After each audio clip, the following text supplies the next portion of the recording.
Friends, यदि किसी जातक या जातिका की विवाह योग्य उम्र हो गई है और बार बार प्रयास करने के बाद भी कहीं बात नहीं बन पा रही है, तो इसका सबसे बड़ा कारण क्या बन रहा है? और यदि कारण आपको पता लग जाए तो मात्र 21 दिन में ही आप इसके कारण का निवारण कर सकते हैं। मात्र 21 दिन में ही बड़े से बड़े विवाह बंधन को खोला जा सकता है। बड़े से बड़ा ग्रह दोष जिसके कारण विवाह विलंब की स्थिति बन रही है, ऐसे ग्रह दोष को शांत करके शीघ्र ही विवाह योग बनाया जा सकता है। Hello friends, Radhe Radhe. मेरे एस्ट्रो मंत्रा चैनल में आप सभी का स्वागत है। फ्रेंड्स, किसी लड़के या लड़की की कुंडली में कुछ ऐसी ग्रहों की स्थिति बन जाती है जिससे जहां कहीं भी शादी के लिए रिश्ता जाता है या शादी की बात की जाती है, वहां किसी न किसी कारण से बात बन ही नहीं पाती है। विवाह विलंब की स्थिति बनी ही रहती है, शादी की उम्र निकलती रहती है और विवाह का योग बन ही नहीं पाता है। तो सबसे पहले आप इसका कारण पता करें, किस कारण विवाह में विलंब हो रहा है, किस कारण बार बार विवाह जहां भी बात की जा रही है वहां अचानक रिश्ता टूट रहा है। तो फ्रेंड्स, आइए जान लेते हैं वह कारण जिसके कारण ऐसी स्थितियां बनती हैं, साथ ही जानेंगे इसका निवारण। फ्रेंड्स, बार बार जब बहुत कोशिश करने के बाद भी विवाह विलंब हो रहा है तो इसका कुछ मुख्य ज्योतिषीय कारण मुख्य रूप से कुंडली में देखा जाता है। तो फ्रेंड्स, इसके लिए सबसे पहले आप अपनी कुंडली ले लीजिए। यदि आपकी कुंडली बनी हुई है तो उसे आप खोल लीजिए। यदि आपके पास आपकी कुंडली नहीं बनी हुई है तो किसी भी कुंडली मोबाइल ऐप पे जाकर आप अपनी कुंडली खोल लीजिए। आजकल तो बहुत सारी कुंडली मोबाइल ऐप फ्री हो गई हैं, उस पर आप अपनी कुंडली खोल लीजिए और देखिए कि ये कारण कहीं आपकी कुंडली में तो नहीं बन रहे। तो फ्रेंड्स, सबसे पहले आप अपनी लग्न कुंडली खोलिए और अपनी कुंडली का फर्स्ट हाउस यानी लग्न में देखना है। जिस भी लड़के या लड़की के फर्स्ट हाउस में कुंडली के यहाँ 4 या 5 अंक लिखा होता है तो ऐसे लोगों के विवाह में अड़चने आती ही आती हैं, क्योंकि ऐसे में सप्तम भाव का स्वामी शनि बनता है और आप लोगों को पता ही है कि शनि ग्रह बहुत ही धीमी गति से चलता है, जिसके कारण विवाह विलंब की स्थिति बनती है और बार बार विवाह में अड़चने आती ही आती हैं।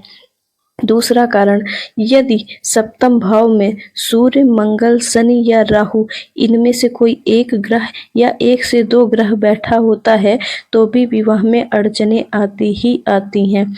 तीसरा कारण, यदि किसी जातक या जातिका को शनि, राहु या मंगल की महादशा या अंतर्दशा चल रही होती है तो ऐसे में जातक या जातिका के विवाह में विलंब होता ही होता है।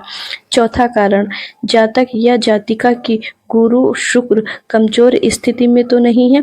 इन्हें देख लीजिए, यह बलाबल या अंश बल से कमजोर होने की स्थिति में भी जातक या जातिका के विवाह में विलंब की स्थिति बनती ही बनती है।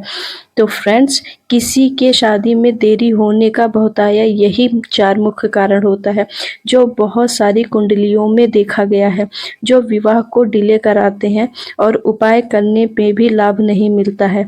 तो ऐसे में यदि ऐसी स्थिति आपकी कुंडली में भी बन रही है तो एक ऐसा चमत्कारिक उपाय जो लाखों लोगों को फायदा हुआ है और विवाह बंधन में बांधा है, और यह उपाय उसे ही करना है जिस जातक या जातिका का विवाह होना है। क्योंकि फ्रेंड्स, जिसके ऊपर ग्रह दशा चल रही होती है, यदि वह स्वयं उपाय करे तो इससे ग्रह शांत होते हैं और अपना चमत्कारिक लाभ देते हैं। तो फ्रेंड्स, यह उपाय आपको शनिवार से शुरू करना है। किसी भी महीने के शनिवार से आप शुरू कर सकते हैं। इसके लिए सबसे पहले आपको सुबह उठ के स्नान इत्यादि से निवृत्त होकर अपने घर के मंदिर में एक घी का दीपक जला दीजिए। उसके बाद आप यहाँ तक आपने कर लिया, अब यहाँ से आपको अपना उपाय करना है।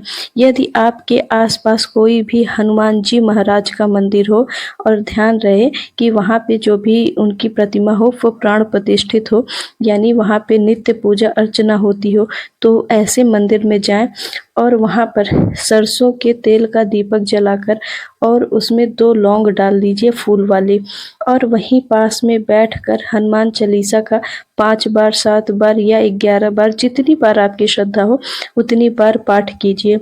उसके बाद किसी भी माला से या काउंटर से जिसमें भी आपको आसानी हो इस मंत्र का जाप करिए। ओम ऐं ह्रीं हनुमते श्री रामदूताय नमः। इस मंत्र का सही उच्चारण करते हुए 108 बार जाप कीजिए और यह आपको 21 शनिवार लगातार करना है बिना इसको ब्रेक किए हुए। फ्रेंड्स, हनुमान जी महाराज के शरण में जाने से शनि मंगल राहु दोष बहुत जल्द शांत होते हैं, और जिसके भी कुंडली में शनि मंगल राहु दोष शांत हो जाए उसका विवाह होना ही होना है। अब बहुत से लोग कहेंगे कि हनुमान जी ब्रह्मचारी हैं तो उसमें विवाह कैसे हो सकता है, तो आप सबको बता दूं कि कलयुग के प्रथम पूजनीय देवता हनुमान जी ही हैं। यदि आप उनके पूर्ण श्रद्धा और विश्वास के साथ उनके शरण में जाते हैं तो बड़ा सा बड़ा दोष, बड़ा सा बड़ा संकट निवारण होना ही होना है। फ्रेंड्स, यह बहुत ही आसान विधि है परंतु है बहुत चमत्कारिक। आप जितनी भी श्रद्धा और विश्वास के साथ यह उपाय करेंगे उतना जल्द आपको लाभ दिखेगा। तो फ्रेंड्स, करिए यह चमत्कारिक उपाय और अपने जीवन में पाइए चमत्कारिक लाभ। फ्रेंड्स, यदि मेरी वीडियो आपको पसंद आए तो लाइक ज़रूर करिएगा, और हाँ, मेरे साथ बने रहने के लिए चैनल को सब्सक्राइब ज़रूर करिएगा। तो फ्रेंड्स, फिर मिलते हैं एक नए इन्फॉर्मेशन के साथ। राधे राधे।